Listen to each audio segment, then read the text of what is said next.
Welcome back to the Crochet Credits. Those my friends at yarnspirations.com. We have 4 videos in one today. There are 4 videos that are exactly this video, and it is either the granite stitch, the moss stitch, the linen stitch, or the woven stitch.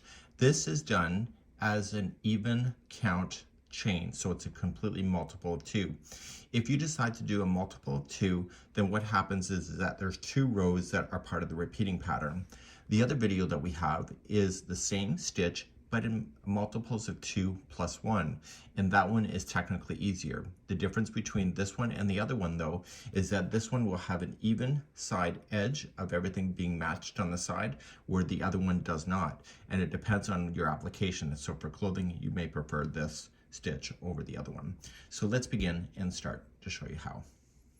So let's do this stitch. The multiple is only 2, so just go 1 2 1 2 and 1 2 and 1 2 1 2 and 1 2. You could just do an even number as well.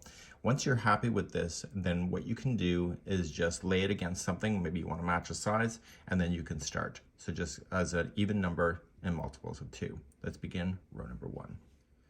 To do row number 1, you are going to go second chain from the hook, and you're going to single crochet, and I always choose the back hump of the chain because I think it looks nicer.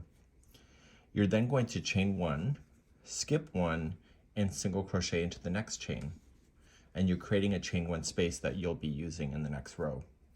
Chain 1, skip 1, single into the next, and you're going to do this all the way down your chain. So chain 1, skip 1. So please do this all the way down your chain, and then I'll meet you at the end of the chain. And for those that are ready for the ending of the chain, is that you'll skip 1, and the very last one is going to be a single crochet. So this is getting ourselves set up, and now the next 2 rows are going to be the repeat for the whole thing. So let's turn our work and do that. Let's begin row number 2. So you notice that you have a single crochet in here, and then you have a space. So you're going to chain 1, and you were going to put in a single crochet in the top of the first single. So that's going to always keep your edge looking solid. This space here is the next stitch. I need you to also put in a single crochet there. And now you're going to begin the jumping process. So chain 1, skip the next single, and just use your fingers and ply it open, and you'll get the next chain 1 space. So you're only going to play with the chain 1 spaces and then just using those, but make sure you chain 1 before you go into any of those spaces to provide another space that you'll use coming up. So chain 1, skip 1, go into the space. And in this row, it's slightly different on the edge. So just put me on pause. And then for those that are continually ready, then once you have this one, chain 1, you're going to go into the space before the last one, single crochet, and then single crochet right directly into the next one.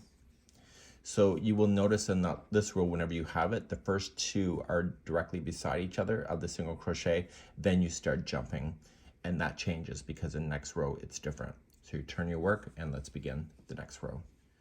To do the next row, you're going to chain 1, and you'll single into the first. So you have to make a decision.